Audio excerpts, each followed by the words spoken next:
Hi, Bible fans. I'm here today with a book that it contains some scripture, but it's not in itself a Bible. It is a brand new edition of the Book of Common Prayer, the 2019 edition. And I bought this, not too long ago. Now, let me give you the difference so you can take a look. Here we go. The Book of Common Prayer. It is by the Anglican Church of North America, which is not the Episcopal. I think they have about 100,000 or so people.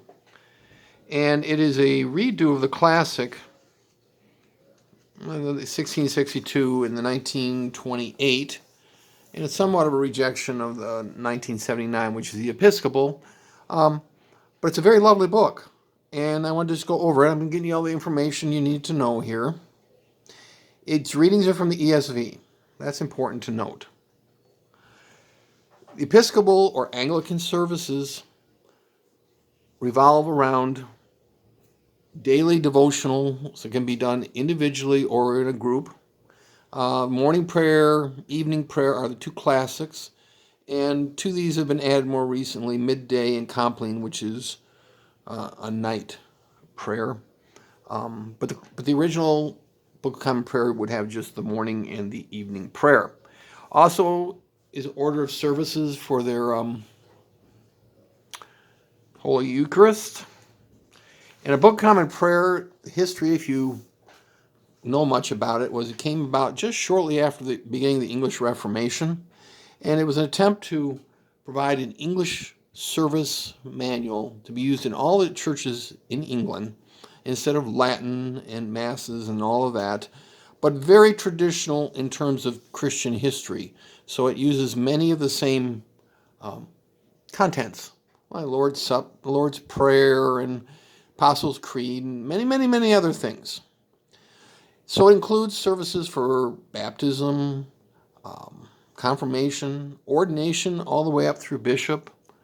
And it contains the entire Psalms. And the original 1662 and earlier used a pre-King James Version Psalm, but this one uses that Psalm but updated. Covingdale, I think is what they call it.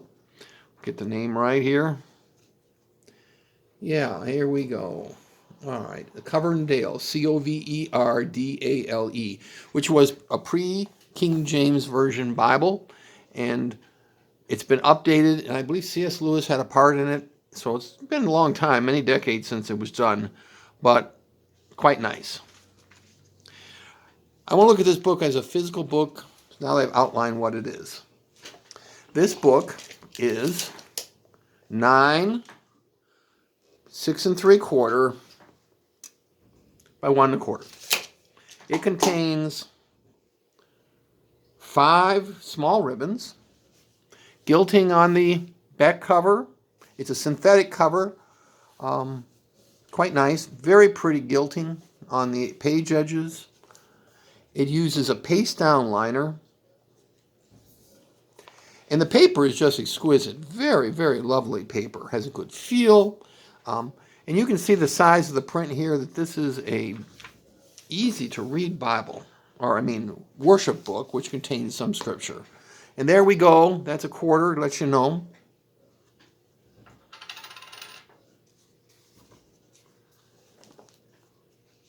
Let's turn to the, here we are, the Coverdale Psalms. One of the big things for the Anglican Church is frequent use of the Psalms. Some people go through them every month. Some people go through them every 2 months as part of their devotions. But they sing them, they read them, they pray them, and extremely important. And certainly what Jesus did too. The Psalms were a core of what his spiritual practice was. And he quotes them so many times.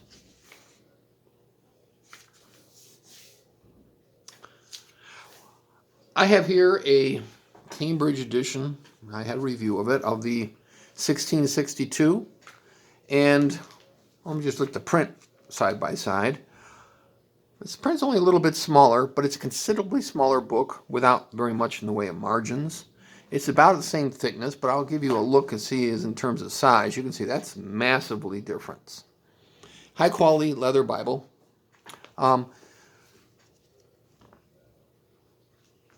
I like about the 2019 and the 1662, and I believe the 1929, and I have the 1979, is that it's somewhat simplified. It doesn't give you 15 different forms of the same service, and you're whipping back here and you're whipping there.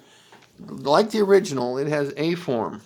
So for the most part, it'll give 2 in some cases, but not many examples. And you're not always having to run all around the thing to look up different readings and stuff. There's a little bit of that, and that's why they give you the 5 ribbons. But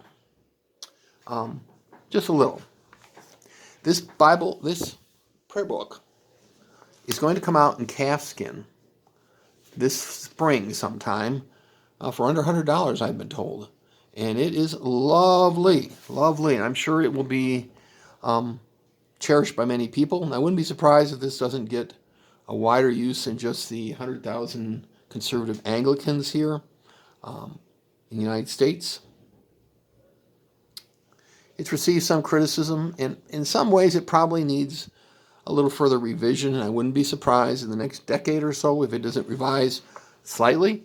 But it follows a classical Anglican form of service, and so it will be comforting to people who are used to the 1928, the 1979, the 1662, all the other ones. And there have been many other books of common prayer that have been issued in different countries around the world, but just lovely. So if you have an interest in using the Book of Common Prayer in your daily devotions, even if you're not Anglican, I would suggest you get it. It's one of the great classics of the English-speaking world, along with the King James.